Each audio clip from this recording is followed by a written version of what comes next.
bukan karena kemampuan kami, bukan karena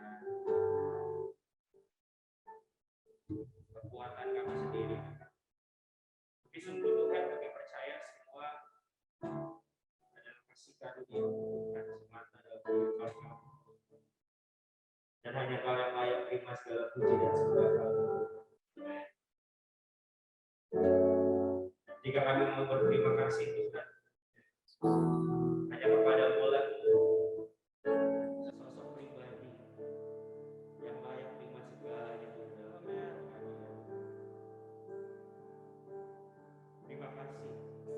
Terima kasih Yesus. Semua mahkota dunia aku letakkan, semua pujian manusia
Shalom.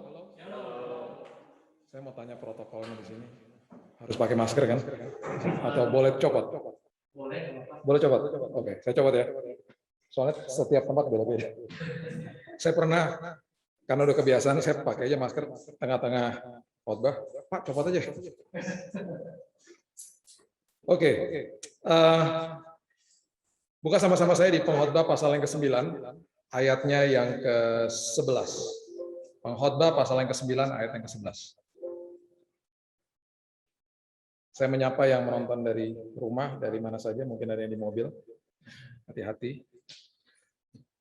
Pengkhotbah 9 ayat yang ke-11 mengatakan begini, lagi aku melihat di bawah matahari, bahwa kemenangan perlombaan bukan untuk yang cepat, keunggulan perjuangan bukan untuk yang kuat, roti bukan untuk yang berhikmat, kekayaan bukan untuk yang cerdas, dan karunia bukan untuk yang cerdik cendekia. Perhatikan kalimat ini, karena waktu dan nasib dialami mereka semua.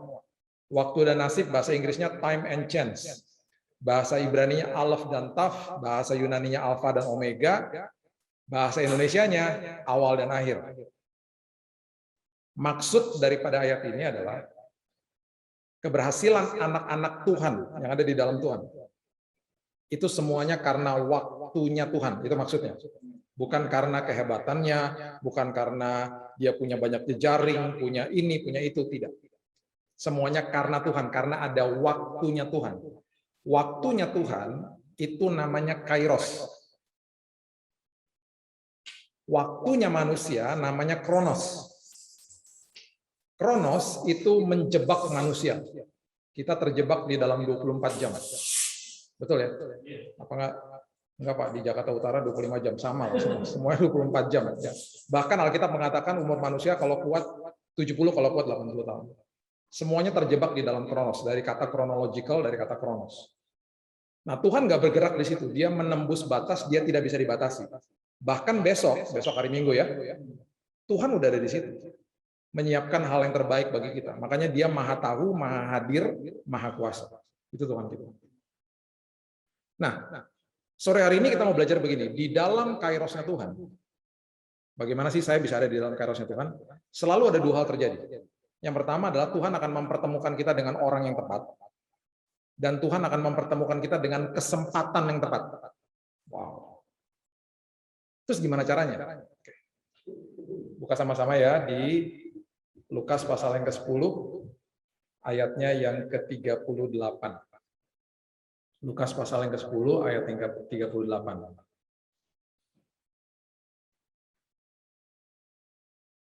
By the way, saya senang banget ada di mall.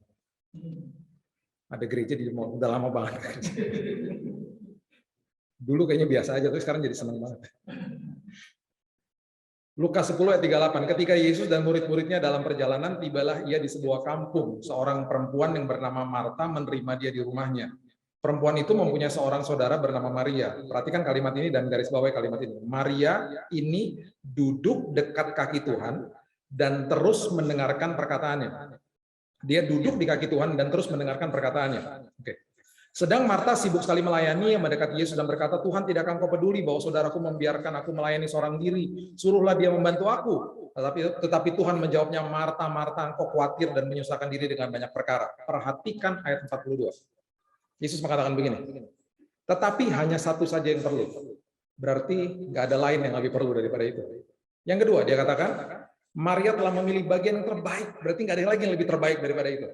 Dan yang ketiga, yang luar biasa, yang membuat saya juga tercengang awal-awalnya waktu baca ini, yang tidak akan bisa diambil daripadanya. Maksudnya apa gitu? 3 kriteria ini referensinya adalah ketika Maria duduk di kaki Tuhan, mendengarkan perkataan dia. Duduk di kaki Tuhan, mendengarkan perkataan dia, itu nggak ada duanya. Itu Yesus selalu ngomong. Dan gak ada yang lebih baik daripada itu. Setelah itu ada sesuatu yang nggak bisa diambil daripadanya. Apa itu yang bisa diambil daripadanya? Jadi gini, saya selalu katakan begini, Paulus selalu mengajarkan jemaat di Korintus khususnya, karena mereka bebel banget gitu ya, untuk lepas dari susu. Mereka harus hidup dewasa. Terus Paulus mengatakan begini, kalau kamu minum susu, ada kebenaran-kebenaran firman Tuhan yang saya nggak bisa kasih, karena itu makanan keras. Bahkan dia pernah mengatakan begini, kalau kamu nggak paham sama kebenaran firman, akhirnya firman Tuhan atau kebenaran itu menjadi sesuatu kebodohan bagi kamu. Wow. Contoh, saya pernah diajak ke galeri lukisan dan melihat lukisan harganya 1 M. Saya bukan orang lukisan.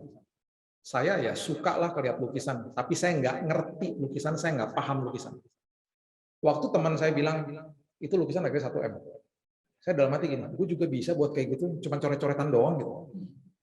Terus dia lihat, itu ada maknanya, coba lu lihat lebih dalam. Saya waktu lihat lebih dalam, saya makin pusing. Apa gitu maksudnya? Terus dia bilang harganya 1 M. Saya bilang, 1 M? Yang menjadi kebodohan bagi saya adalah ketika dia bilang begini, lu tau nggak, udah ada yang beli itu 1 M. Bagi saya itu kebodohan. Karena saya nggak ngerti lukisan. Bagi yang ngerti itu oke-oke aja lah sama harga segitu. Saya koleksi, saya mungkin pernah kasih tahu, saya koleksi 300 lebih pesawat terbang. Mainan, jangan kaget. Kayak banget tuh hamba Tuhan. Saya kalau nggak jadi hamba Tuhan udah jadi pilot, kali saya suka banget dunia penerbangan. Saya punya sertifikat dari Boeing untuk menerbangkan Boeing 737. Kalau misalnya tiba-tiba di atas pilotnya sakit perut, saya bisa landing, bisa lah. Gantiin bro, gantiin. Oh ya, bisa. Landing, no, oke lah. Jadi saya suka banget pesawat dan saya kolektor, saya salah satu kolektor terlengkap pesawat maskapai Indonesia dari zaman jebot, dari zaman dulu. Saya punya tuh Merpati dan ini betul-betul koleksi yang nggak main-main, detail banget buatnya gitu. Merpati Fokker 27, Borak Mandala, zaman dulu tuh, Sempati. Itu ketika dibeli dicetak cuma 100. Dalam hitungan 1 bulan harganya 2 kali lipat. Dalam hitungan 1 tahun 3 kali lipat harganya. Boxnya nggak boleh hilang. Saya lagi merancang sebuah airport, mainan, jangan kaget ya, airport. Ntar kalau jadi ntar kita peresmian airport, kita tumpengan gitu. Nah, bagi yang dengar begini, saya bisa cerita nih semuanya tentang dunia aviasi. Kalau yang nggak ngerti begini, ngapain beli pesawat kayak begitu? Kebodohan. Karena saya paham, saya bisa ceritain semuanya gitu.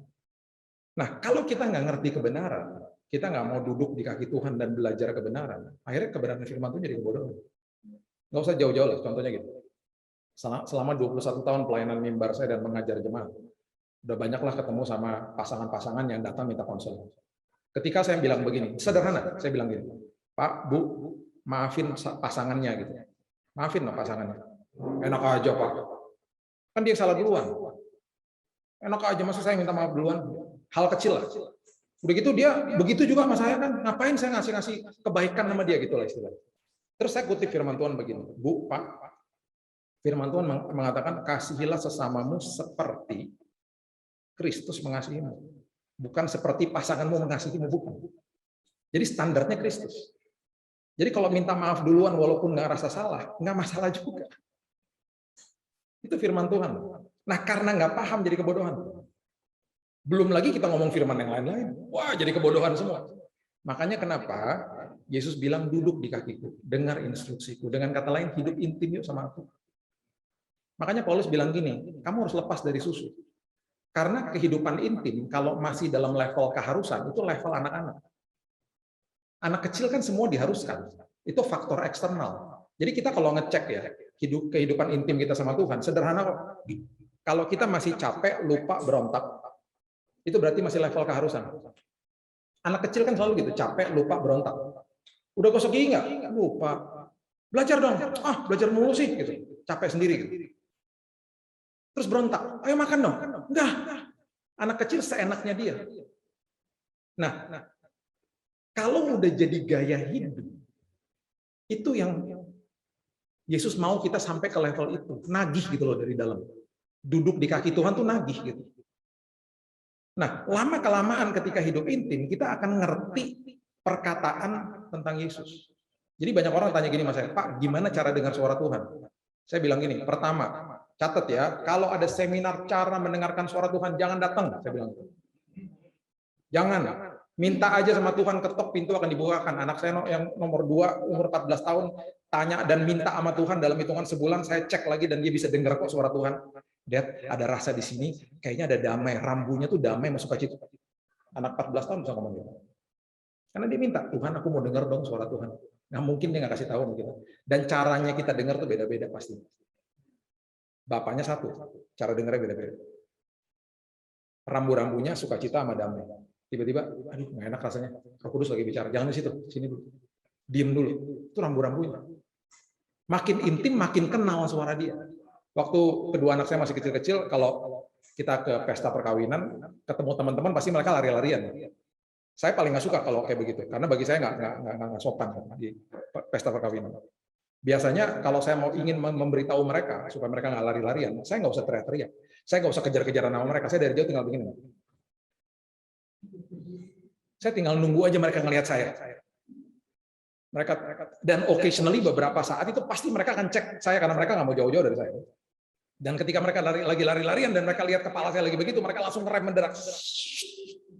Terus kita komunikasi jarak jauh. No, oke. Terus manggilnya juga gampang, sini. Jangan lari-larian dong. Tapi aku ke teman-teman, ya nggak apa-apa, tapi jangan lari-larian, ini kan pesta perkawinan. Oke, Dad, beres. Beres. Kenapa? Karena mereka intim sama orang tuanya. Bahasa tubuh saya aja mereka ngerti. Makanya Yesus bilang gini, kalau kamu duduk di kakiku itu nggak ada duanya udah. Dan nggak ada yang lebih baik daripada itu. Kamu akan dapat sesuatu dariku. Dan kamu akan makin paham sama kebenaran, kamu merdeka ujung-ujungnya. Nah, terus yang terakhir dia bilang, Yesus bilang ini, nggak akan bisa diambil daripadamu.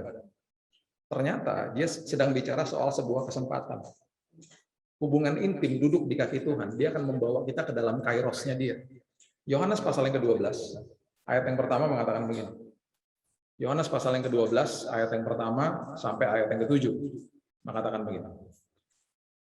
6 hari sebelum Paskah, Yesus datang ke Betania, tempat tinggal Lazarus yang dibangkitkan Yesus dari antara orang mati. Jadi Yesus mampir lagi nih, ya Yesus mampir lagi ke situ.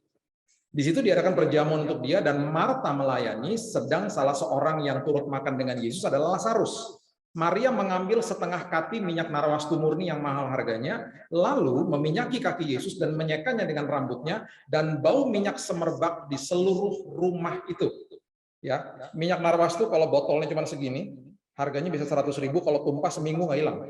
Ini setengah kati itu botolnya besar banget gitu. Dan itu pasti baunya nggak hilang-hilang. Nah, apa yang terjadi? Ini yang terjadi. Ya, ayat 4 kita terusin dulu. Yudas Iskariot, seorang dari murid-murid Yesus yang akan segera menyerahkan dia, berkata, minyak narwastu itu mahal, 300 dinar, uangnya diberikan aja kepada orang-orang miskin. Hal itu dikatakan bukan karena ia memperhatikan nasib orang-orang miskin, melainkan karena ia adalah pencuri. Sering mengambil uang yang disimpan dalam kas yang dipegangnya. Perhatikan ayat yang ke-7. Yesus mengatakan begini.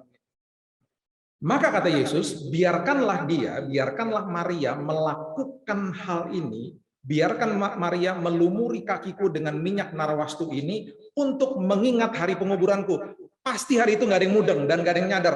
Maksudnya apa yang dia ngomong gitu? Oke. Beberapa hari setelah peristiwa ini, Yesus naik ke kayu salib. Masih ingat ada peristiwa di mana ada 3 wanita datang ke kubur Yesus, bawa rempah-rempah dan wangi-wangian. Ketemu nggak sama Yesusnya? Enggak toh, Yesusnya udah bangkit. Mereka nggak dapat kesempatan itu.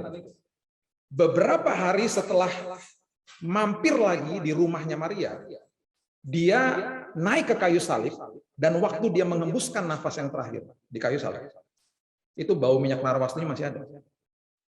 Disitulah Maria nyadar, dan semua yang ada di situ yang menyaksikan juga pasti sadar, Marta juga, Lazarus juga. Dan semuanya pastinya di dalam hati mengatakan begini, wow, dia mempunyai kesempatan melumuri tubuh Yesus dengan wangi-wangian. Kenapa? Karena pada saat itu merupakan kehormatan yang besar sekali bagi wanita Yahudi untuk melumuri tubuh jenazah daripada kerabat saudara mereka yang sudah meninggal. Dan 3 wanita itu yang datang ke kubur tidak menemukan kesempatan itu. Tapi Maria menemukan kesempatan itu. Makanya dikatakan begini, ada sesuatu yang nggak akan bisa diambil daripadanya. Kenapa? Aku akan mempertemukan dia dengan kesempatan. Itu kairosnya Tuhan. Kuncinya apa? Duduk di kakiku. Dengar suaraku, hidup intim sama aku. Jangan sekedar keharusan, tapi harus jadi gaya hidup. Anak kecil nggak ada yang ngomong begini. Anak kecil ya, nggak ada yang ngomong gini. Mami, Dedi, mulai besok aku mau tidur jam 8 malam, bangunkan aku jam 7 besok pagi. Saya perlu tidur yang panjang karena itu sehat bagi tubuh saya. Anak kecil nggak ada yang ngomong gitu. Mami, Dedi, mulai besok tolong siapkan brokoli rebus sama wortel rebus karena itu sehat sekali bagi tubuh. Nggak ada anak kecil ngomong gitu. Yang ada, besok mau donat dong, besok mau KFC dong, suruh tidur, nggak mau masa suruh tidur lagi gitu. Anak kecil nggak ada yang kayak begitu, yang mau hal yang baik bagi hidupnya. Tapi orang yang berhubungan intim sama Tuhan dan itu menjadi gaya hidup, dan gaya hidup itu nagih dari dalam sini. Perbedaan hidupnya tuh luar biasa. Dan dia akan dibawa ke dalam kairosnya Tuhan. Dan dia akan dipertemukan dengan kesempatan yang tepat. Yang berikutnya, Lukas pasalnya yang ke-22. Lukas pasal yang ke-22 dimulai dari ayat yang ke-7. Firman Tuhan katakan begini. Sampai ayat 13. Maka tibalah hari raya roti tidak beragi, yaitu hari di mana orang harus menyembelih domba Paskah. Lalu Yesus menyuruh Petrus dan Yohanes, ini dikasih instruksi nih, sama seperti Maria dikasih instruksi Tuhan ngobrol sama dia gitu ya. Petrus dan Yohanes katanya, pergilah persiapkan perjamuan Paskah bagi kita supaya kita makan. Kata mereka respon, di mana Tuhan?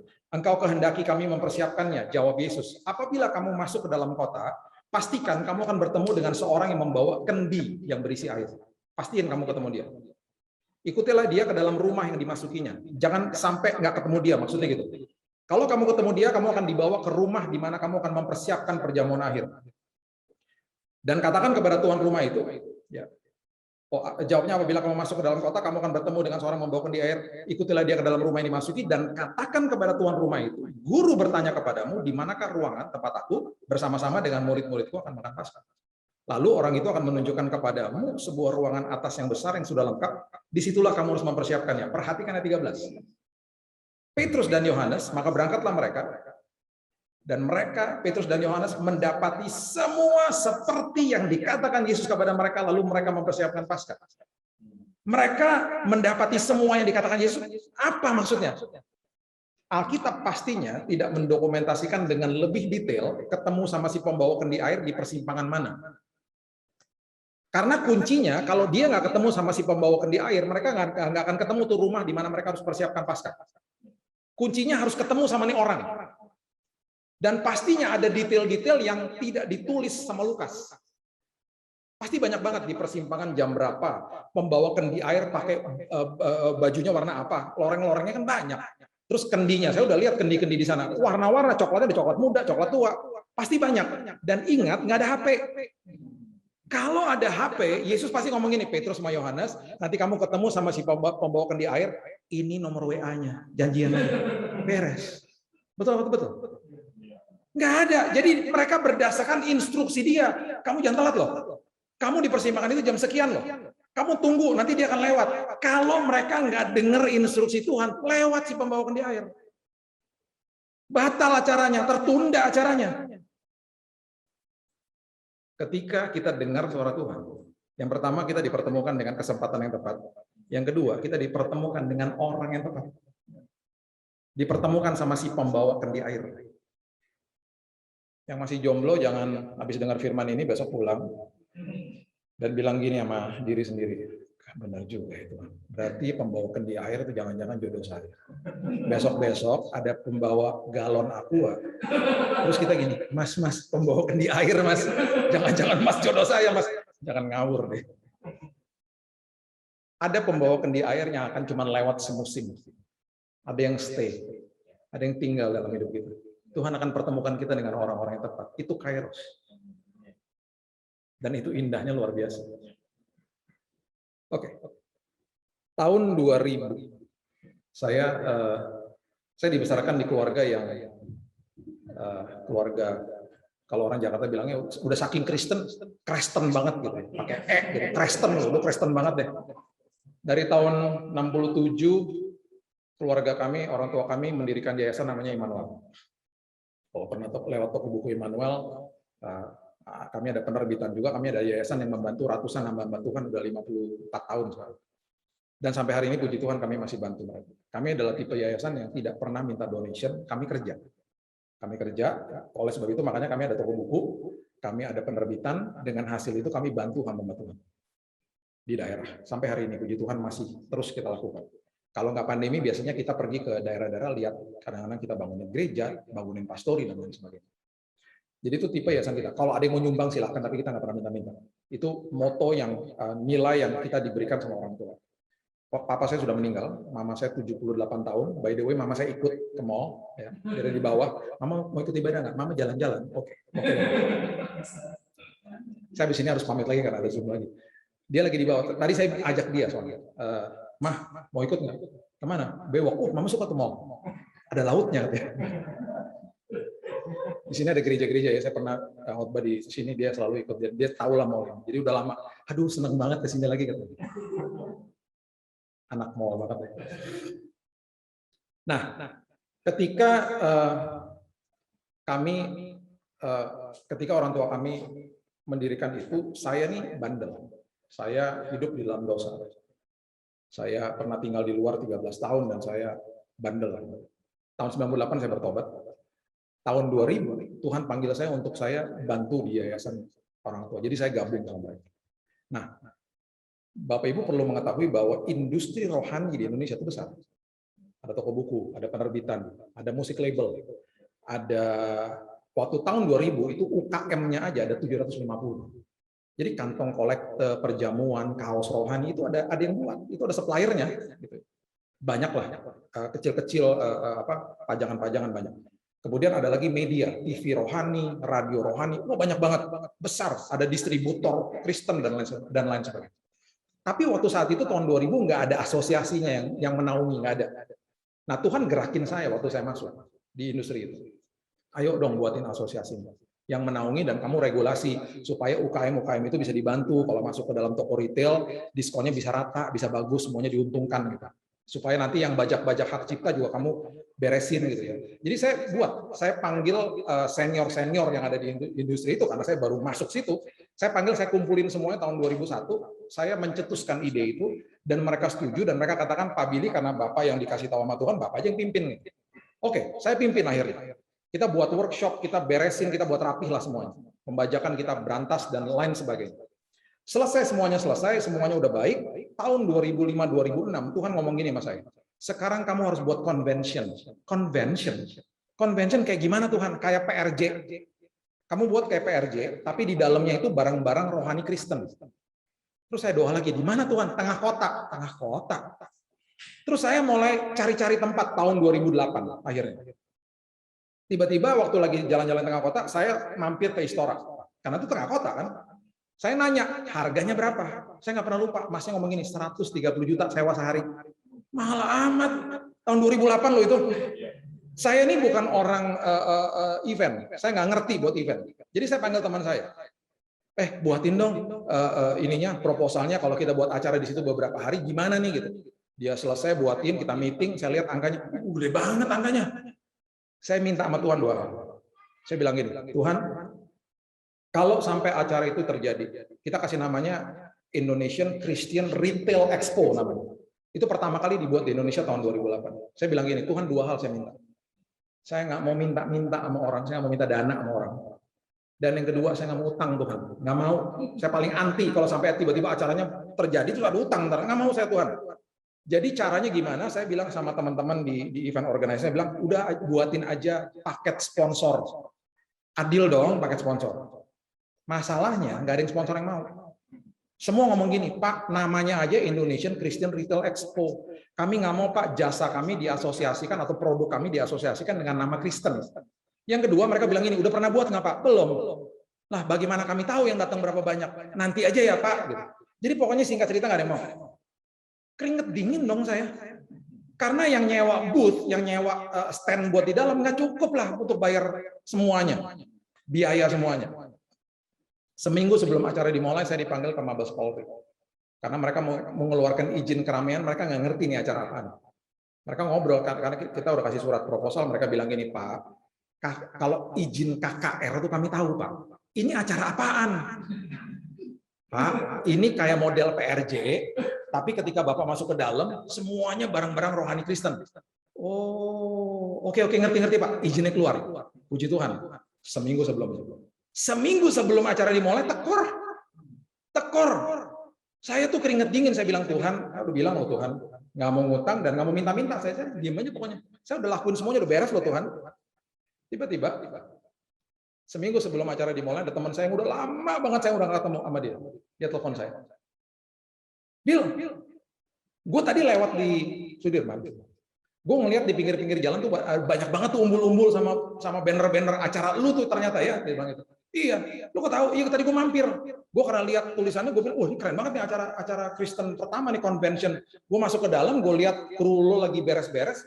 Gue tanya siapa yang mimpin, terus gue minta nomor lu, kan udah hilang nomor lu selama ini. Dia telepon saya. Terus dia tanya gini mas saya, udah beres Bill semua urusannya? Udah. Keuangannya udah beres, saya itu dia belum.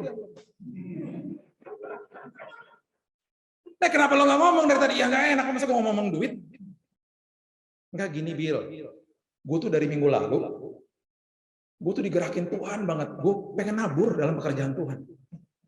Dan gue tadi pas masuk ke Istora, terus gue ngeliat ruangannya udah ditata dengan baik dan segala macam. Gue nabur deh di tempat lo. Saya bilang nggak mau, gue nggak mau. Gue nggak ada sponsor, gue nggak bisa bayar lo balik. Gue nggak mau dibayar balik. Gue mau nabur. Dan jangan sebut nama gue.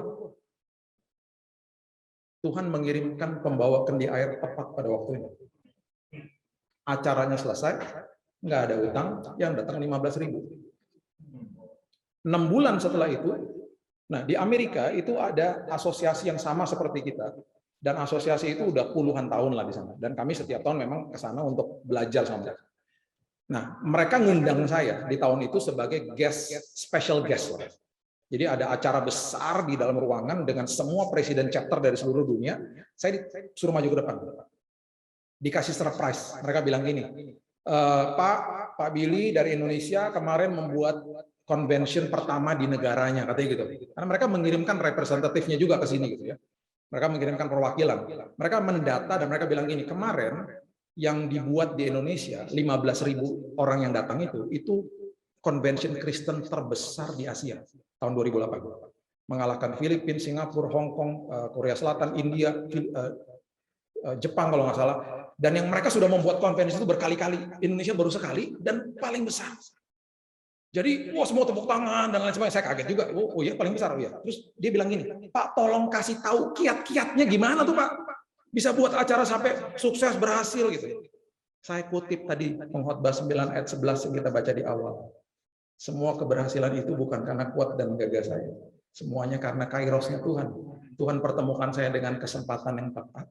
Tuhan pertemukan dengan orang yang tepat, terjadilah acaranya. Gitu aja saya bilang.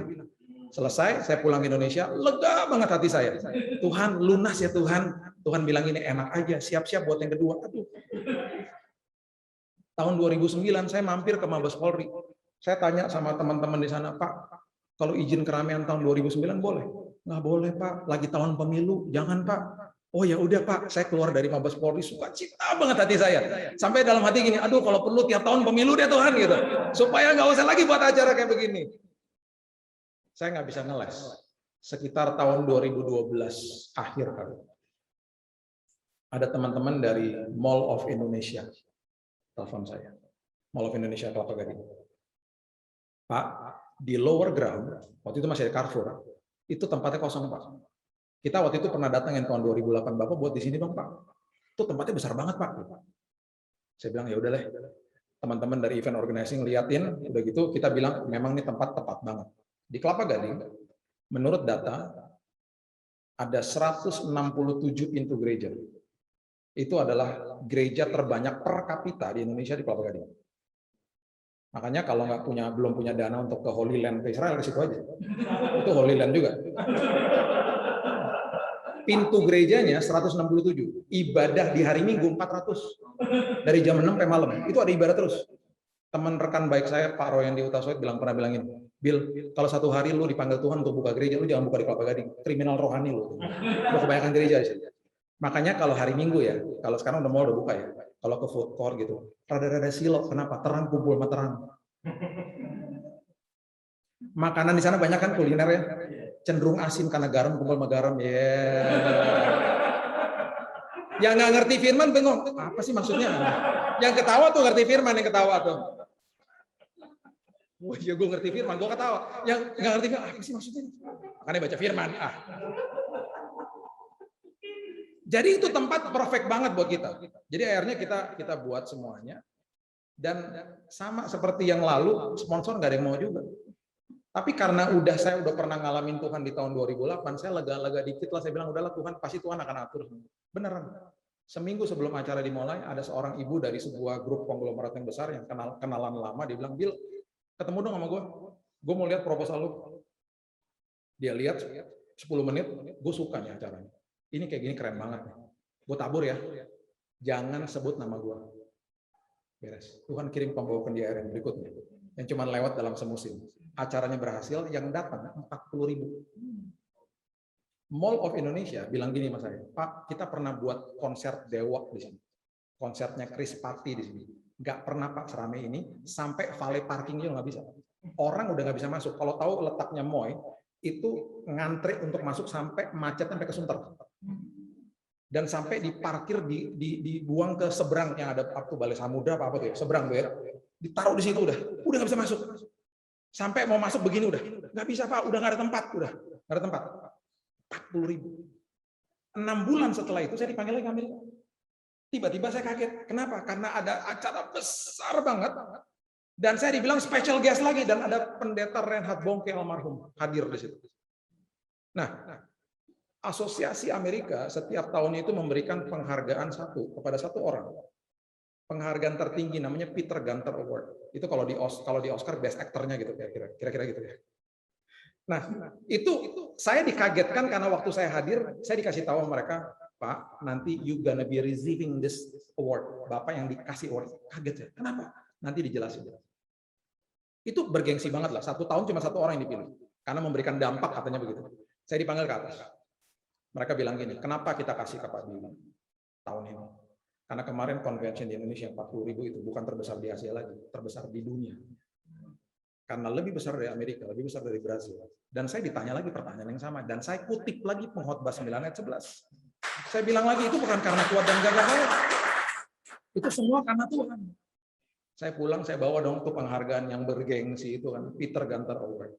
Saya pulang sampai di Indonesia, teman-teman kolega-kolega dari industri rohani pada datang ke kantor, pada mau lihat, pada mau foto di depan penghargaan itu.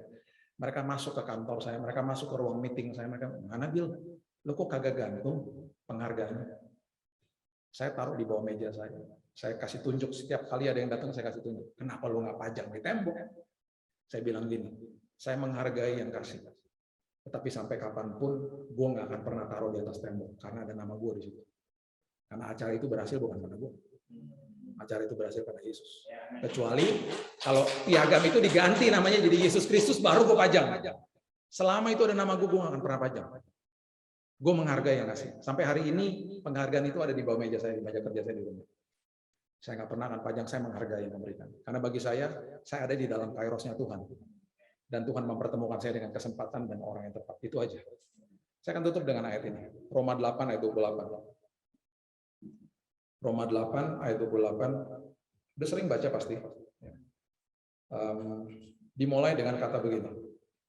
Kita tahu sekarang. Nah, kita tahu sekarang bahwa Allah turut bekerja dalam segala sesuatu mendatangkan kebaikan bagi mereka yang mengasihi Dia, itu bagi mereka yang terpanggil sesuai dengan rencana Allah. Perhatikan kata itu ya. Kita tahu kapan? Sekarang. Oke.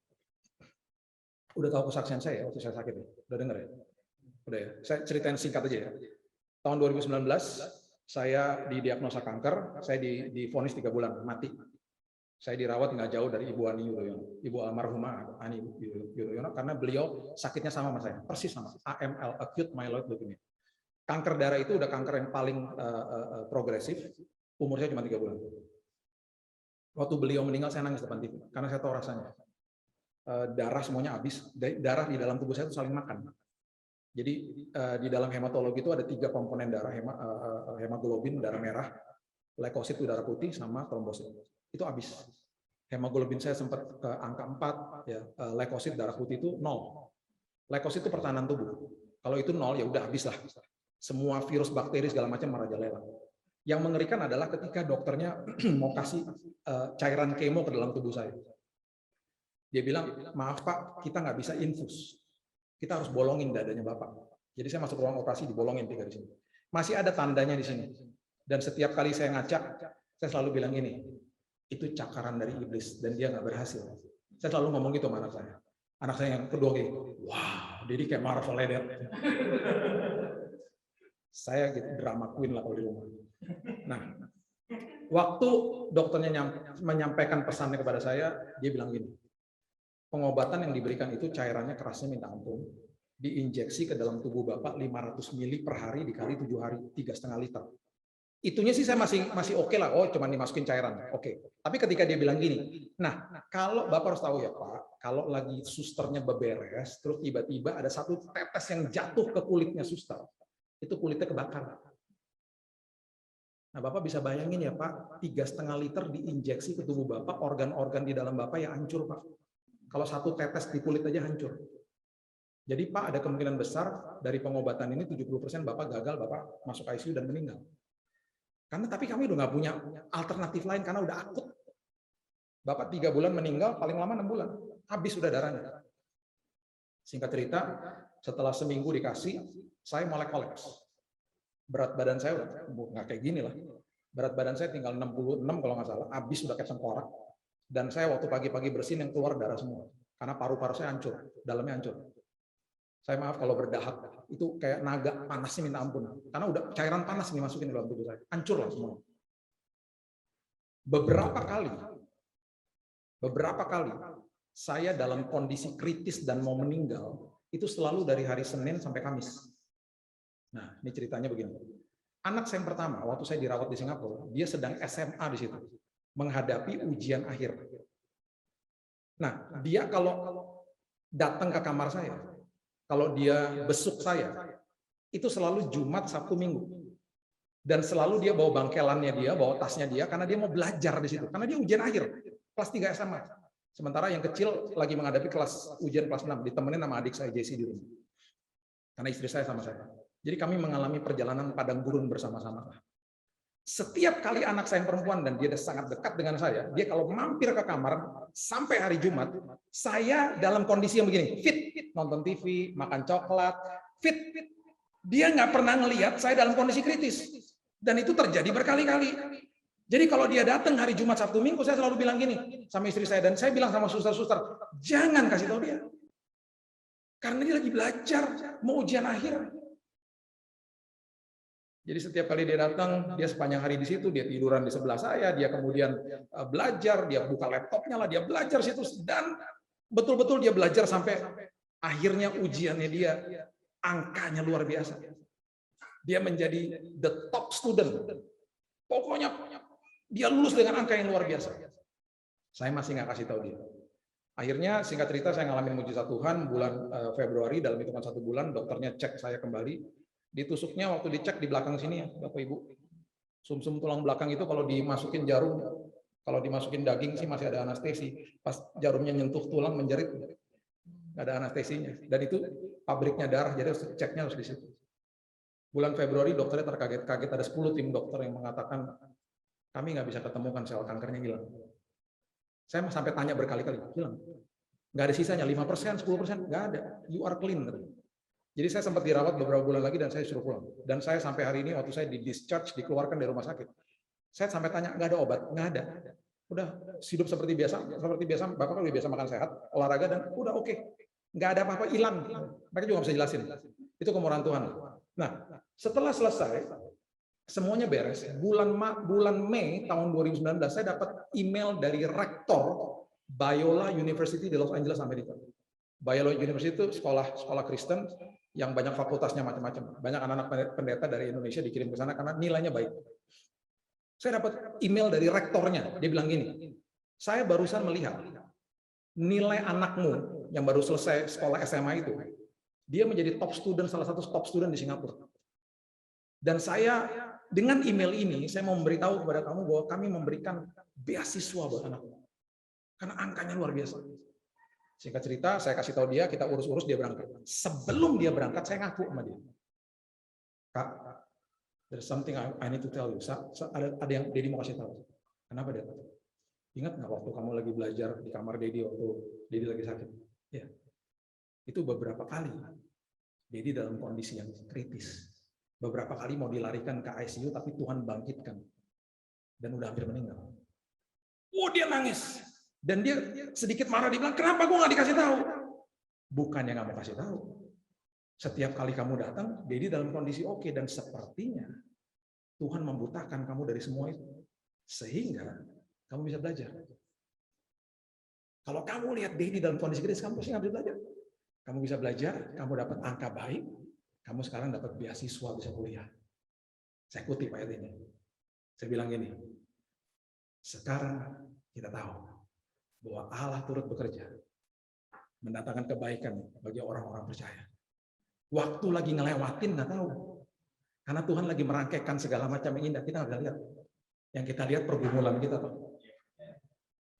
Di dalam doa, antara doa sama menunggu jawaban doa, isi masa itu dengan ucapan syukur. Karena Tuhan lagi kerja. Ucapan syukur adalah dasar daripada penyembahan. Ucapan syukur adalah bukti daripada iman. Di masa itu, di masa kita berdoa dan tunggu jawaban, banyak orang nyerah. Isi dengan ucapan syukur. Nanti satu hari kita bahas tentang the power of thanksgiving, itu luar biasa. Isi dengan ucapan syukur. Karena apa? Dia lagi bekerja di belakang layar. Dia lagi menandakan, dia lagi merangkaikan sesuatu yang indah. Dia lagi mendatangkan kesempatan, dia lagi cari orang yang semuanya yang tepat didatangkan dalam hidup kita. Setelah kita selesai semuanya, kita dicolek sama Tuhan, suruh lihat ke belakang. Di situ kita bisa kutip ayat ini. Sekarang aku tahu bahwa Tuhan bekerja mendatangkan kebaikan bagi saya. Berikan tepuk tangan kita untuk Tuhan.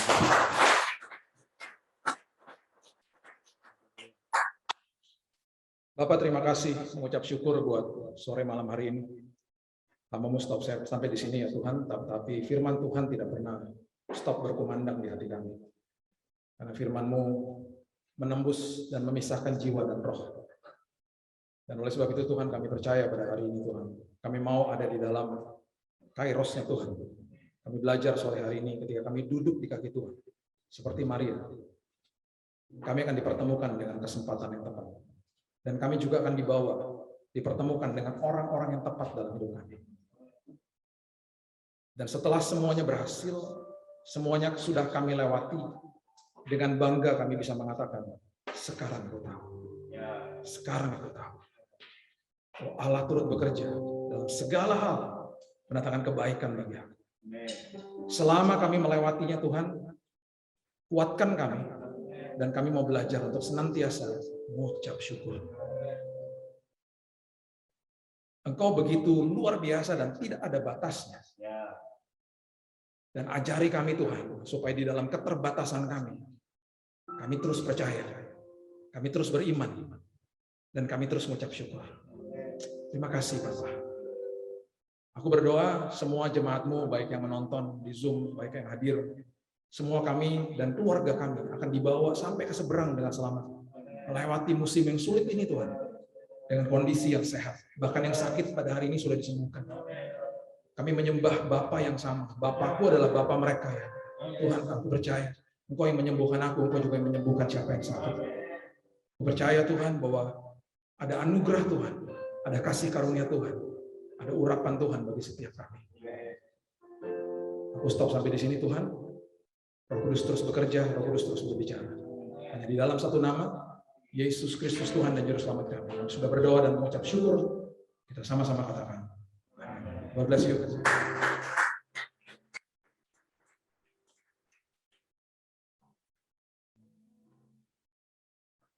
Oke.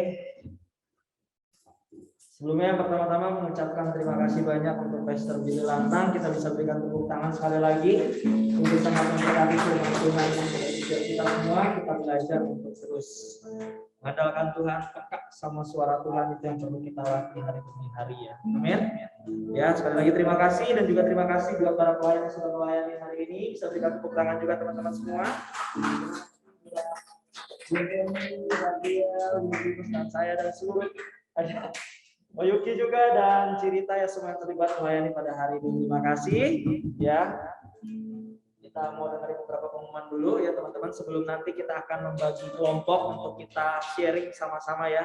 Bagi kelompok mendiskusikan firman yang hari ini telah dibagikan oleh Pastor Billy. Oke. Kita minggu depan akan kembali berjumpa di komunitas rumah kita juga. Sabtu depan akan bersama-sama, kita akan diperlengkapi oleh Ci Amel ya, dengan temanya itu bagaimana puasa doa bekerja. Jadi teman-teman semua, hari datang kembali Sabtu depan, ajak keluarga, sahabat yang mungkin lagi membutuhkan sebuah komunitas, biar sama-sama kita bisa bertumbuh di komunitas rumah kita ini. Berikutnya, lalu persembahan juga bisa dilakukan melalui via transfer buat teman-teman yang ada di rumah atas nama Jono atau Angdiana, ataupun juga nanti kita akan sebentar juga memberikan persembahan untuk di tempat ini. Lalu berikutnya jangan lupa juga untuk terus tetap setia beribadah di gereja lokal kita masing-masing, tetap bertanam dan tetap setia mengikuti ibadah gereja lokal kita. Mungkin sekian dulu untuk pengumuman hari ini. Mungkin kita mau memberikan persembahan terlebih dahulu, habis itu baru kita membagi kelompoknya. Oke? Mari sebelum kita memberikan persembahan, kita mau berdoa terlebih dahulu. Tuhan, kami mengucap syukur buat hari ini. Berterima kasih buat kebaikan dan kemurahan Engkau di dalam kehidupan kami. Sebentar kami mau memberikan persembahan Tuhan. Biarlah kiranya apa yang kami berikan ini lahir dari hati kami untuk memperlengkapi pekerjaan Tuhan di komunitas rumah kita ini ya Bapak. Terima kasih. Berkati setiap kami semua yang akan memberikan. Hanya di dalam nama Tuhan Yesus kami berdoa. Amin. Oke, kita angkat satu pujian.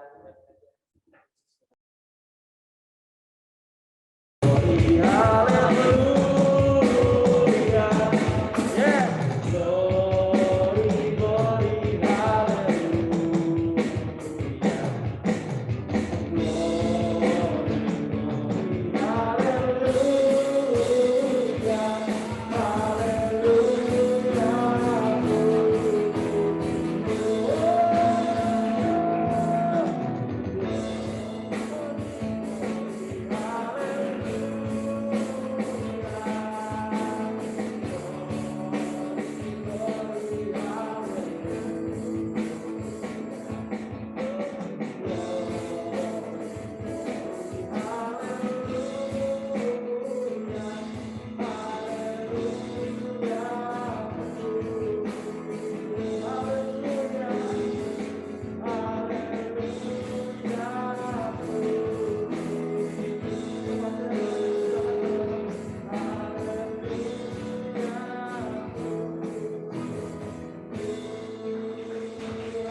Mari kita berbahasa roh.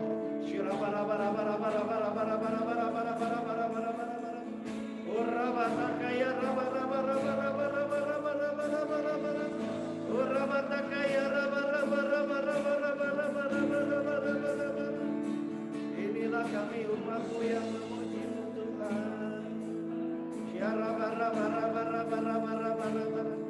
Penuhi kami dengan roh-Mu Tuhan. Tuhan, kami menyembah-Mu dalam roh dan kebenaran. Bangkitkan roh kami ya Tuhan.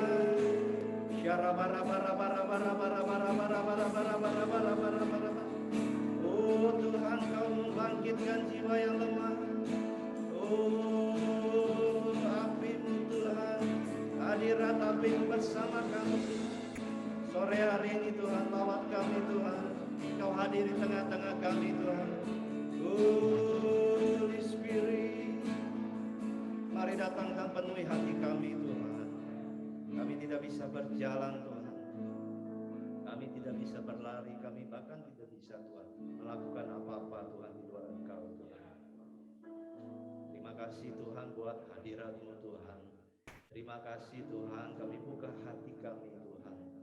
Seperti Tuhan seorang murid Tuhan yang mau rendah hati, yang mau belajar Tuhan. Ketika kami buka hati kami bilang Tuhan, kami mau seperti Maria, duduk di bawah kaki-Mu Tuhan.